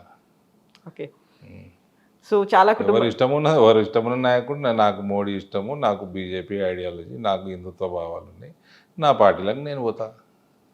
నిజం. అట్లా అంటే మా నాయన నన్ను క్రికెట్ ఆడుతందుకు కూడా వద్దన్నాడు. బిజినెస్ చేయాలంటే కూడా భయపడ్డాడు ఆయన. రంజీ క్రికెటర్ మీరు? అన్నిటికీ ఆయన కొంచెం భయపడ్డాడు, హెసిటేట్ అయ్యాడు. మా దారి మేము చూసుకుంటామండి, ఎవరి ఫ్రీడమ్ వాళ్ళకి. సో రంజీ క్రికెటర్ కదా, క్రికెట్ ఆడేవాళ్ళు మీరు. అప్పటిదాకా అప్పట్లో ఆడినా. So bowler, batsmen? నేను ఓపెనింగ్ బ్యాట్స్మెన్ ఉండే. ఓకే. సో వెరీ రీసెంట్గా అయినటువంటి ఏషియా కప్లో match boycott India Pakistan match అనేది ఒకటి ట్రెండ్ అయింది. మన వాళ్ళు ఆడారు, గెలిచారు. I'm not for boycott. Okay. I was never. We have to win the trophy. Every point matters. But ఆడి పాకిస్తాన్ని తొక్కారు కదా, సంతోషం ఏముంది? కాకపోతే మన పహల్గామ్కి చేతులు కలపలేదు కదా, అది సరిపోతుందా? అంతే. మీరు you want to express something, express it. ఆడకపోతే పాయింట్లు పాకిస్తాన్కి పోతాయి కదా, వానికి హెల్ప్ చేసినట్టు అవుతాం. I'm not for it. కాకపోతే అక్కడ పహల్గామ్ అటాక్ అంత అయింది. ఆపరేషన్ సింధూర్ని మనం తొక్కండి పాకిస్తాన్ని, ఎన్ని రకాలుగా తొక్కగలిగితే తొక్కండి. క్రికెట్లో తొక్కగలిగితే తొక్కండి, తొక్కిరు కదా. ఓకే. క్రికెట్లో అంటే ఆటగాళ్ళు చూసుకుంటున్నారు అక్కడ మైదానం. యుద్ధంలో సైన్యం చూసుకుంది, మంచిగానే చూసుకుంది కదా. దాన్ని ఎందుకు మళ్ళీ వెనక్కి పిలిపించేశారు అనేది, ఎందుకని కంటిన్యూ చేయలేకపోయారు అనేది? పాజ్. ఎందుకు పాజ్ ఎందుకు? War objective was achieved. మేము టార్గెట్స్ ఆ రోజు టార్గెట్స్ ఐడెంటిఫై చేసి డిస్ట్రాయ్ చేసిండ్రు. వాళ్ళకి తగిన గుణపాఠం నేర్పిండ్రు, పాజ్ చేసిండ్రు. మళ్ళీ ఇంకేమైనా చేస్తే ఇంక ఎక్కువ చేస్తామని కూడా చెప్పిండ్రు. పాజ్ చేయడానికి వెనకాల కూడా ట్రంప్ ఉన్నాడు. ట్రంప్ చెప్పడం వల్ల ఇలా అయింది అనే మాట, ఆరోపణలు. ఎవడు లేడు పాజ్ చేయడానికి, ఎవడు లేడు వెనకాల అని మోదీ గారు పార్లమెంట్లో కుండబద్దలు కొట్టాడు చెప్పి. కాకపోతే ఇదే పదే వస్తుంది. మొన్న కూడా మ్యాచ్ టైంలో కూడా అయింది అదే. సో మొన్ననేమో అప్పుడు అంత హడావిడి చేశారు, ఆపరేషన్ సింధూర్ అన్నారు, మధ్యలో ఆపేశారు. ఇప్పుడు మళ్ళీ బీసీసీఐ మ్యాచ్లు పెట్టింది, ఒక న్యూట్రల్ స్టేడియంలో ఆడుతున్నారు. ఇవన్నిటికీ లింక్ పెట్టే కదా మాట్లాడుతోంది. మాట్లాడతారు మేడం, అపోజిషన్ మాట్లాడాలి, అలా పనే అది. మాట్లాడాలి కాబట్టి చెప్తున్నా, పార్లమెంట్ కూడా నడవనియండి, వివిధ విషయాలు మాట్లాడండి, ప్రభుత్వాన్ని ఇరుకునబెట్టడానికి ప్రయత్నం చేయండి. ఏం లేకుండా పొద్దున్న లేవగానే ఆడికి మేము రాగానే 2 నిమిషాలు ఉంటాం ఆడ, 2 నిమిషాల్లో అడ్జాను. రోజు అదే పని. దీంతో ఎవరికి లాభం? మీకు కూడా లాభం లేదు. పహల్గామ్ మీదే డిస్కషన్ అడిగిండ్రు, పెట్టిండ్రు, మాట్లాడాడు కదా. రాహుల్ గాంధీ మస్తు మాట్లాడిండు, ప్రియాంక గాంధీ మాట్లాడింది, వాళ్ళ వేరే నాయకులు మాట్లాడిండ్రు. ప్రజలు వింటారు, నిర్ణేతలు ప్రజలు అవుతారు. మీకు మైక్ కట్ చేసిర్రా? ఎంత అంటే అంత మాట్లాడినావు. నువ్వు ఆయననే కూర్చున్నాడు, నేనున్నా రాహుల్ గాంధీ మాట్లాడుతుంటే హౌస్లో ఆయననే మాట్లాడి ఆయనే కూర్చున్నాడు. ఇంకో 5 నిమిషాలు మాట్లాడాలంటే మాకు ఇయనిస్తుండే, మాట్లాడిస్తుండే. ఎందుకు దీనికి ఓకే? పార్లమెంట్లో డిస్కషన్ చేసుకోవాలి కదా.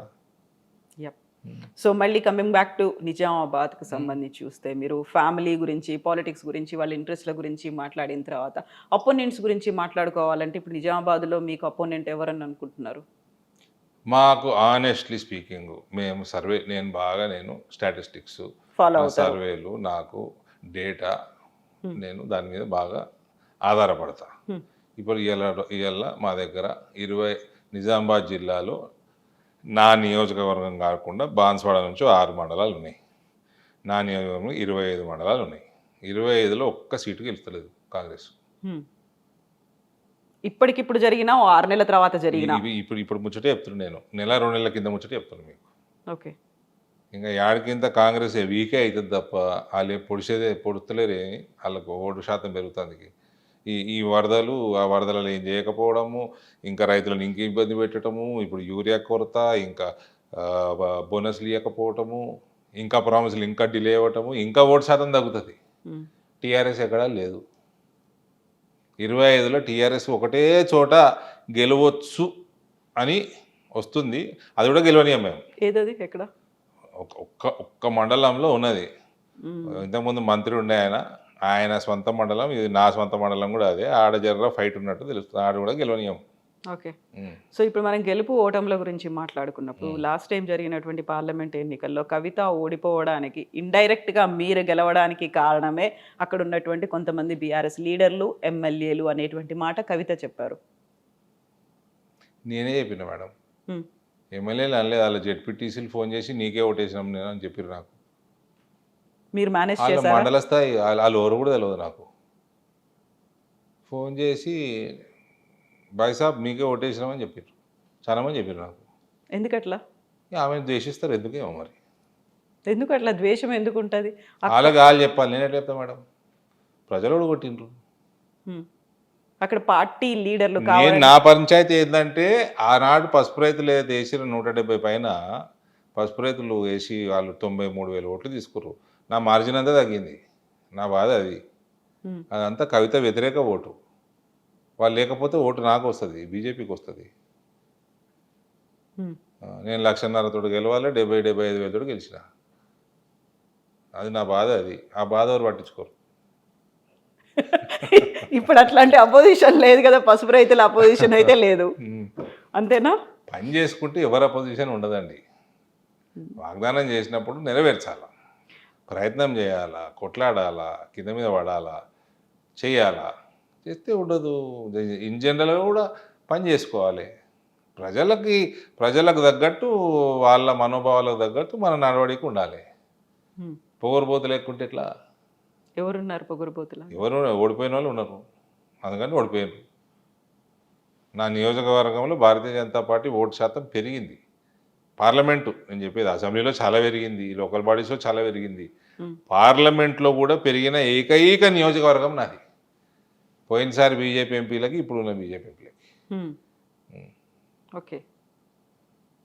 అయితే మీ మీద పర్సనల్ అటాక్ అనేది జరిగింది, ఇంటి మీద కూడా అటాక్ జరిగింది, రాళ్ల దాడులు ఇవన్నీ అయ్యాయి. ఎందుకని జరిగాయి అవి? తిండి ఎక్కువై, తిండి బాగా ఎక్కువై, ఎవరికి? బాగా మేసి, ప్రజల సొమ్ము మేసి, అజీర్తి చేసి, అది ఎట్లా జీర్ణించుకోలేక దున్నపోతులు పడ్డట్టు ఇతరుల ఇళ్ళ మీద పడ్డారు వీళ్ళు.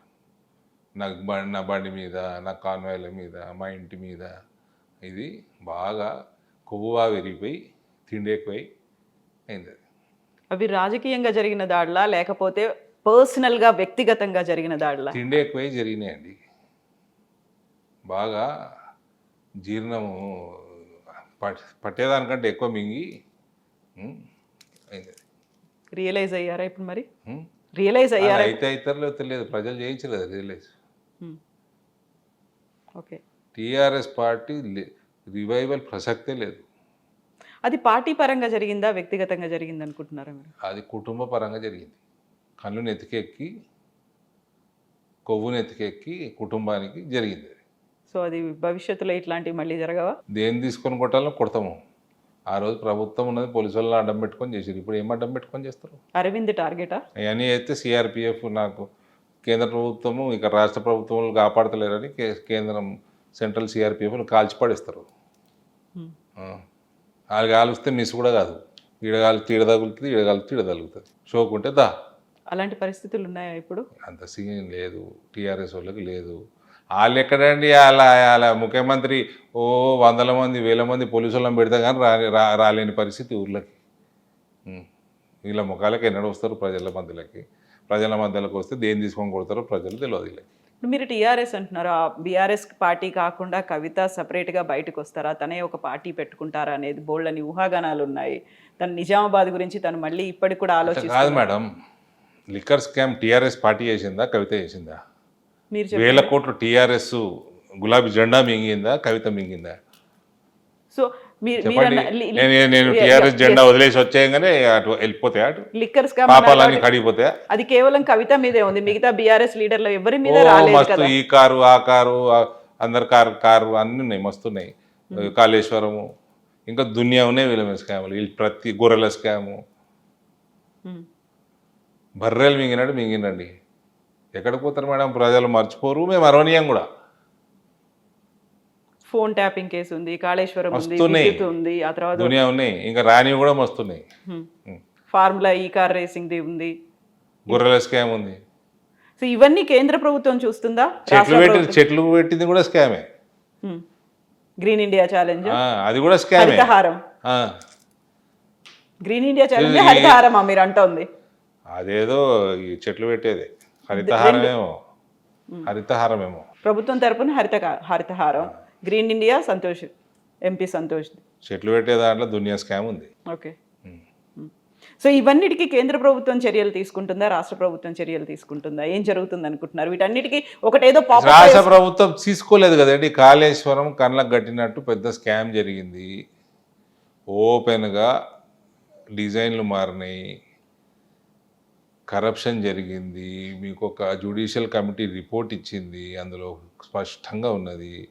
నువ్వు నువ్వు నువ్వు యాక్షన్ తీసుకోవాలా, నువ్వు అరెస్ట్ చేయాలా, నువ్వు కేసు నడిపియాలా, జైల్లో పెట్టాలా, ఆ కరెక్ట్ ఆ సమయం వరకు టైంపాస్ చేసి సిబిఐకి అప్పచెప్తా అంటావు. దాని వెనుక మర్మం ఏంది? నిన్ను వాళ్ళు జైల్లో వేసారు కదా, ఒకటి డ్రోన్ ఎగరేసారని. మరి నువ్వేవా జైల్లో? ఏమా పౌరుషం? వ్యక్తిగతంగానే చర్యలు తీసుకోవాలంటారా? నిజంగా అవినీతి ఇది జరిగింది వ్యక్తిగతం అనే ఎందుకు అవుతుందండి కాళేశ్వరం? కానీ వ్యక్తి మాత్రం ఉన్నాడు కదా అక్కడ, జైలుకి పోయిన ఆయన ముఖ్యమంత్రిగా. చేయవా? ఏవా జైల్లో? అందుకే సిబిఐకి ఇచ్చారు కదా అప్పుడు కేంద్రం. మరి నువ్వే ఎందుకు జ్యుడిషియల్ కమిషన్ ఎందుకు వేసినావు? 2 నెలలు ఎందుకు తీసుకున్నావు? ముఖ్యమంత్రి పదవి ప్రమాణ స్వీకారం కాగానే అప్పయ్యపనుంటివి. రాగానే చేస్తే అది కక్ష తీసుకున్నట్టుగా ఉంటుంది. ఎందుకు సిబిఐ అవ్వగా చెప్తే కక్ష తీసుకుంటే ఎందుకు అవుతుందండి? దేనికైనా డ్యూ కోర్స్ అనేది ఉంటుంది కదా, దాన్ని అన్ని ఫాలో అవ్వాలి, కావాలి ప్రొసీజర్స్. కదా, మరి జ్యుడిషియల్ రిపోర్ట్ ఇచ్చింది కదా, యాక్షన్ ఏది మరి? అదే యాక్షన్ కదా సిబిఐకి అప్పగించడం కాదా? అది మరి జ్యుడిషియల్ కమిషన్ ఎందుకు వేసినావు? నిజాలు తెలుసుకోవడానికి. తెలుసుకొని ఏం చేసినావు మరి? తెలుసుకొని ఏం చేసినావు మరి? స్పష్టంగా ఉంది కదా అందులో. మూవ్ ఆన్, ప్రొసీడ్, లీగల్గా ప్రొసీడ్గా. ఇప్పుడు సిబిఐకి అప్పచెప్తా అంటావు. So ball is in CBI court. That is okay, but why did you delay to transfer the ball to CBI court? What is Delayed by 2 years? Why? What is going to happen in ఇప్పుడు formula ఈ car racing, phone tapping కేసులు, ఇవన్నిట్లో ఏమవుతుంది అనుకుంటున్నారు మీరు? అన్ని అప్పచెప్పురు మరి. ఇప్పుడు వేరే కూడా అప్పచెప్పాయి సిబిఐకి. మళ్ళీ అందులో కూడా స్పెసిఫిక్ కేస్ టు కేసే మేము సిబిఐకి అప్పచెప్తామన్నాడు. అప్పచెప్పాయి ఎందుకు? ఏ మర్మమైంది దాని వెనుక? ఏమై ఉంటుంది అనుకుంటున్నారు మీరు? ఒక నవ్వు చెప్పారు, నవ్వు కాదు ఆన్సర్. ఏమై ఉంటుంది? మరి దానికో సిబిఐ ఎంక్వైరీ అయ్యాలి ఇప్పుడు. అన్నిటికీ సిబిఐ ఎంక్వైరీలే అవుతాయా? సో ఇవన్నీ this all part of corruption. Okay, అన్ని part of corruption. Delaying also is part of corruption. So they are delayed. Why the to delay? Corruption ఉన్న రోజులు ఏ రాష్ట్రము, ఏ పట్టణము, ఏది కూడా ప్రగతి అన్నది ఉండదు. ఇంతగా మీరిపోయిన కరప్షన్ ఉంది. సో ఇక్కడ కూడా డిలే అవుతుంది అంటే వీళ్ళు కూడా కరప్షన్ చేస్తున్నారు కావాలని. అంతే కదండి, దానికి ఏం పెద్ద దానిలో రాకెట్ సైన్స్ ఏముంది, అంతే కదా. Okay, so this will continue and this will go on till elections. That I cannot say as BJP MP. ఈ సిబిఐ అరెస్ట్ చేయలే, బీజేపీ కలిసిపోయింది అంటే అరెస్ట్ చేసింది 3 నెలలు కాగానే. అంత లోపల అసెంబ్లీ ఎలక్షన్లు అయిపోయినాయి. అసెంబ్లీ ఎలక్షన్లో డ్యామేజ్ చేయాల్సింది మీడియా పరంగా డ్యామేజ్ చేసిండ్రు. మరి అరెస్ట్ చేసారు కదా. మరి ఈ సిబిఐ కూడా మీడియా నడిపిస్తుంది అండి సిబిఐని. ఇప్పుడు ఆ కేసు ఇంకా ఉందా, క్లోజ్ అయిపోయిందా, మళ్ళీ ఇంకేమైనా ఉంటుందా? నడుస్తుంది కదా కేసు. 4-5 నెలలు జైలుకు పోయించారు కదా మేడం. ఆయన మన సిసోడియా పోయి వచ్చిండు. మోర్ దెన్ కేజ్రీవాల్ కూడా వెళ్ళిండు. అందరు పోయి వచ్చిండ్రు. మేడం కూడా పోయి వచ్చింది. సో మేడం అంటే కోపం ఉందా, లేకుంటే మేడం అంటే సింపతి ఉందా, మేడం అంటే ఒక అపోనెంట్ గా చూస్తున్నారా, ఎట్లా చూస్తున్నారు మీరు మేడం? నేను చూడాల్సిన అవసరం కూడా లేదు. మీరు టాపిక్ ఎత్తింది కాబట్టి మాట్లాడుతున్నారు. కాకపోతే అప్పుడు పర్సనల్ అటాక్స్ అయ్యాయి చాలా వరకు. అంటూ బీఆర్ఎస్ లీడర్ కంటే కూడా వ్యక్తిగతంగానే ఒకరినొకరు డి అంటే డి అనేది, ఒక తూతూ మేమే అనేది ఉంటుంది చూడండి, అది ఎందుకు పర్సనల్ గానే అయ్యాయి? నేను ఎప్పుడు దుర్భాషలు ఆడినట్టయితే నాకు గుర్తులేదు. నేను ఎప్పుడు ఏమనలే ఆమెని. మీ ఐ డ్రీమ్ ఇంటర్వ్యూలోనే ఒకసారి ఒకటి రిమైండ్ చేస్తా. కరప్షన్ గురించి చర్చ వచ్చింది. తర్వాత వచ్చే ఎన్నికల్లో ఏమవుతుందన్న ప్రశ్నకి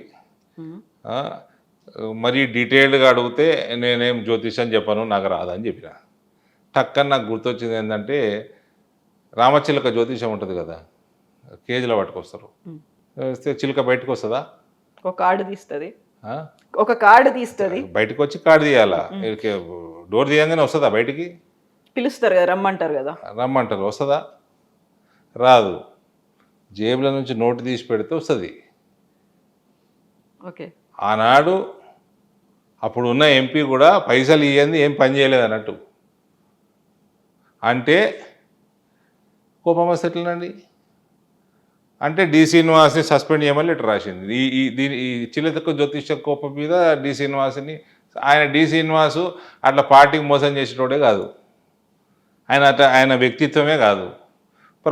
ప్రజలందరికీ కోపం వచ్చింది. అందులో దుర్భాషలు ఆడింది లెటర్లో, అహంకారం. ఏమైంది? ప్రజలకు కోపం వచ్చింది. దానికి వాళ్ళ ఎమ్మెల్యేలను తిట్టుకునేందుకు? నువ్వు చేసుకున్న ఘనకార్యాలు ఇవి. అదే అహంకారం వాళ్ళ అన్నకు ఉన్నది. వీళ్ళిద్దరు అహంకారంతో అయ్యను ముంచిండ్రు. కథం పార్టీ మొత్తం నాశనమైంది. ఇంకా రానున్న కాలంలో ఇంకా నాశనం అవుతుంది చూడండి మీరు. అందులో ఇలా ఆమెనే సస్పెండ్ అయింది. అక్కడున్న దయ్యాలు ఎవరన్నా మీరు అనుకుంటున్నారు? ఏ దయ్యాలు? అందరు దయ్యాలే అలా. పార్టీలో నాన్న చుట్టూ పార్టీలో దయ్యాలు కుటుంబంలో కుటుంబంలో ఎవరున్నారు? అందరు దయ్యాలు పట్టినట్టే ఉన్నారు. లేదా ఆ దోపిడీ ఏంది, ఆ కథ ఏంది, ఆ వ్యవహారం ఏంది, అహంకారం ఏంది, కళ్ళు నెత్తికెక్కుడేంది, ఆ కొవ్వేంది, ఆ వ్యవహారికం ఏంది ఆ రోజు ప్రభుత్వంలో ఉన్నప్పుడు. సో కుటుంబాన్ని విచ్ఛిన్నం చేశారు. వాళ్ళేమో అట్లుండే వీళ్ళేమో మనుదిన పాము లేక అన్నారు. ఏం పని లేదు.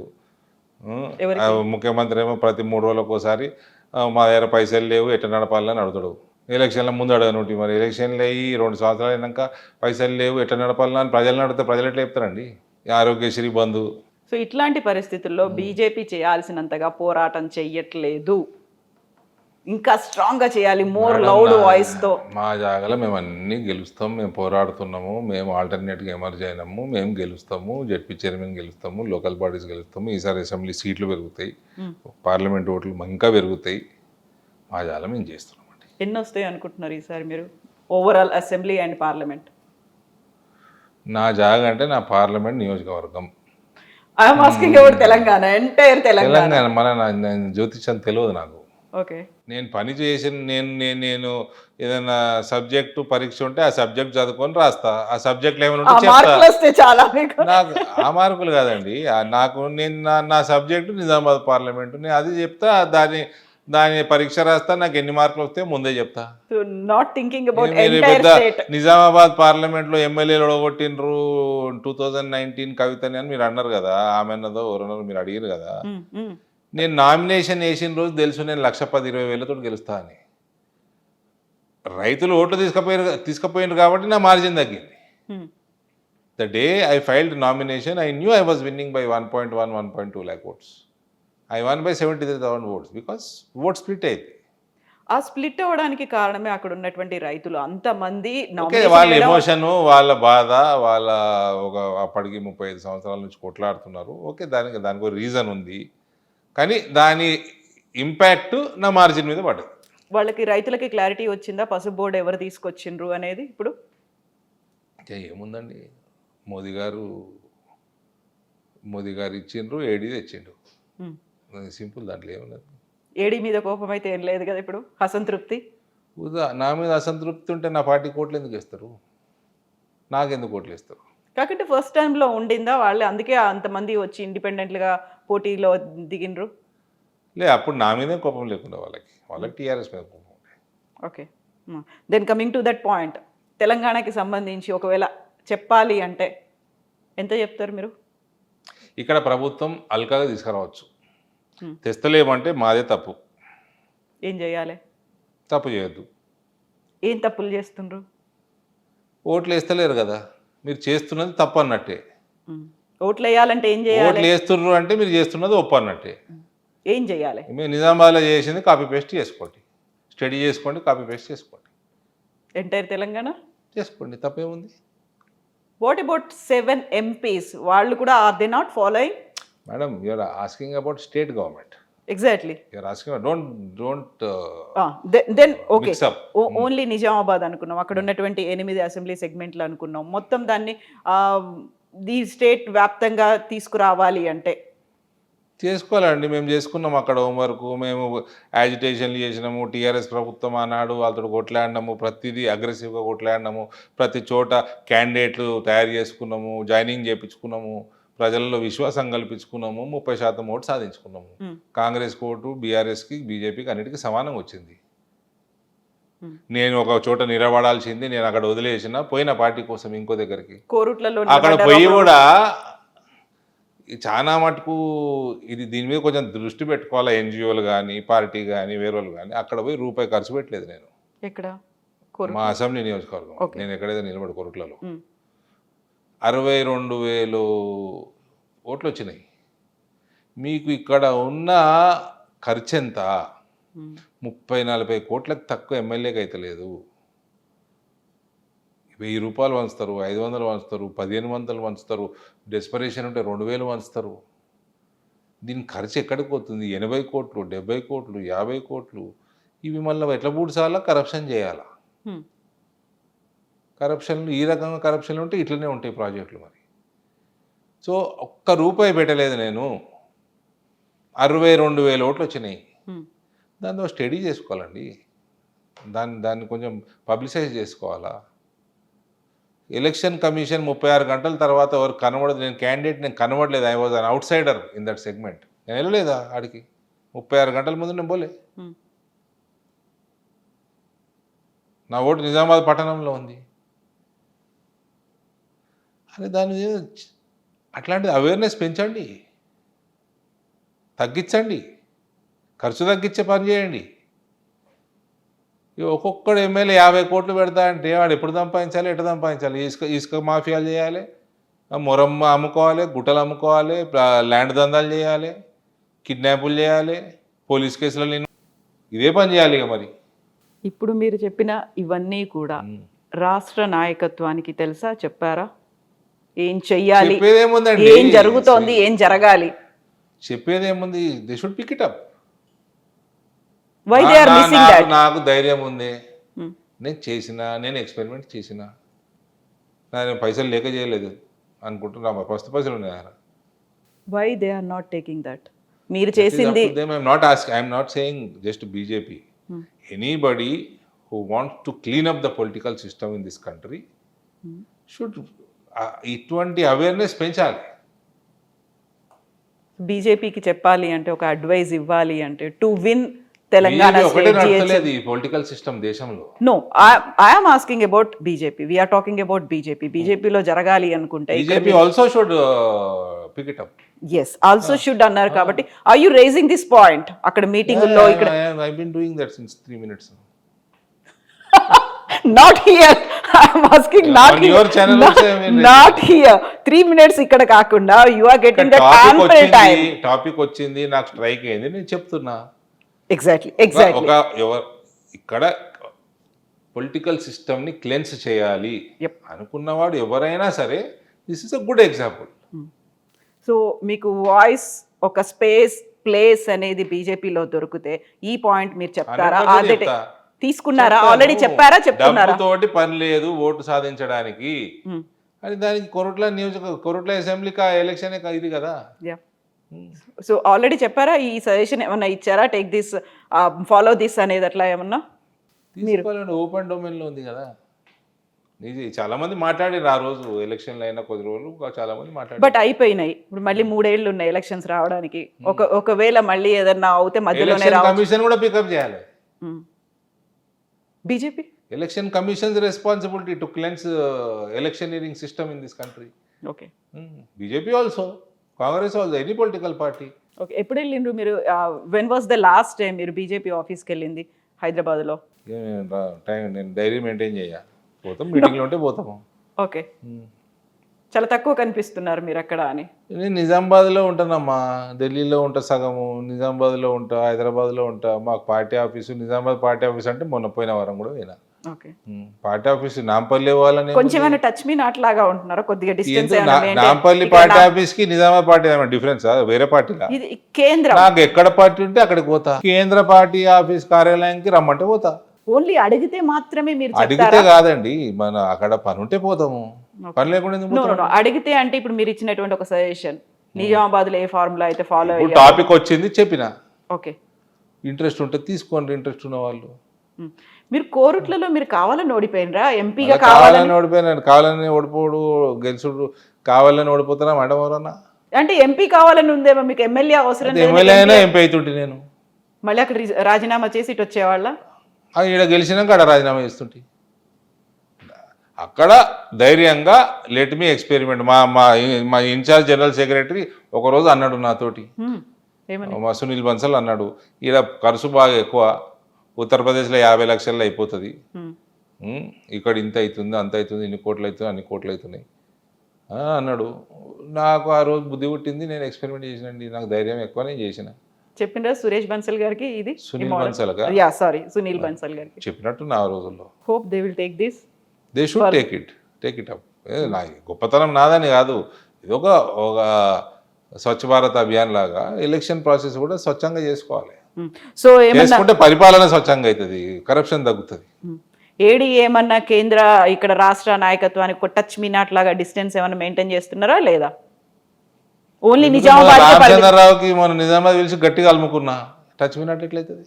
అక్కడికి పిలిపించుకున్నారు, మీరు ఇక్కడ నా నియోజకవర్గంలో నేను పని చేసుకుంటానండి. సికింద్రాబాద్లో వేస్తే మా కిషన్ రెడ్డి ఊకుంటాడా? అందరూ కలిసి పని చేయొచ్చు కదా. ఆయన పిలిస్తే పోతాం ఆయన నియోజకవర్గం, నా నియోజకవర్గంలో నేను పిలిస్తే ఆయన వస్తాడు. ఓకే, ఎవరు ఇష్టం ఉన్నట్టు వాళ్ళు తిరగలేరు కదా, అది కూడా పార్టీ డిసిప్లినే. అప్పుడు మన రాష్ట్రానికి ప్రెసిడెంట్ కావాలి అనుకున్నప్పుడు ఏడీ పేరు కూడా వినిపించింది, ఆయన కూడా అవుతాడు సంతోషం వినిపిస్తే. కానీ వినిపించింది రాలేదు, అసంతృప్తి అయితే. అసంతృప్తి ఏమన్నది? అసంతృప్తి లేకున్నా మీ ఇంటర్వ్యూ అసంతృప్తితో చేసినట్టు నేను చాలాసార్లు చెప్పిన, మీరు నవ్వుతూ కనిపించింది ఈసారి. మరి ఇప్పుడు అది పాసిఫై అయిపోతుంది కదా, ఒక over the period of time అది పాసిఫై అవుతుంది కదా. ఏం లేదండి అట్లా. ఓకే, ఇలా అవుతే రేపు అవుతాము, రేపు కాకపోతే ఎల్లుండి అవుతాము, ఒకటి అవుతే ఇంకోటి అవుతాము. నేను ఎంపీ అవుతా అనుకున్నా, 2 సార్లు అయిపోయినాము. నెక్స్ట్ నేను పార్టీని ఇంత బలోపేతం చేస్తున్నా, నేను జీవితంలో నేను ఊహించలేను, రాజకీయాలకు వస్తేనే ఊహించలేను. నేను అవుతా ఉంటే నడుస్తూ ఉంటుంది, లైఫ్ గోస్ ఆన్. నెక్స్ట్ ఏంటిది? ఏడీని మేము ఎట్లా చూడొచ్చు అని చూస్తూనే ఉన్నారు కదా, సరిపోతలేదు. ఫర్దర్ ఏమో తెలియదు, టైం విల్ టెల్. కేంద్ర మంత్రి, time will tell. How can I tell? రాష్ట్రంలో ఏదైనా సమయమే అన్నిటికీ ఏమంటారు జవాబిస్తుంది. Okay, thank you so much అండి. Best wishes to you. Thank you. నిజంగా ప్రస్తుతం ఉన్నటువంటి సమాజం దేనికి ప్రయారిటీ ఇస్తుంది? ఆర్థిక సంబంధాల చుట్టూ మాత్రమే తిరుగుతోంది. మళ్ళీ ఎన్నికలంగానే చాలా విరక్తి కలుగుతాను. మంచి అనిపిస్తుంది కదా, లేడీస్ కూడా ఛాలెంజింగ్ జాబ్స్ చేసినప్పుడు చాలా బాగుంటది. ట్రాఫిక్ అసిస్టెంట్స్ గా నియమించిన ట్రాన్స్జెండర్స్ అందరితో సాల్యూట్ చేయించుకుంటున్నారు. ఫుడ్ డెలివరీ ఇవ్వటానికి వెళ్ళినటువంటి డెలివరీ బాయ్ అనిల్ పై కళ్ళ ముందు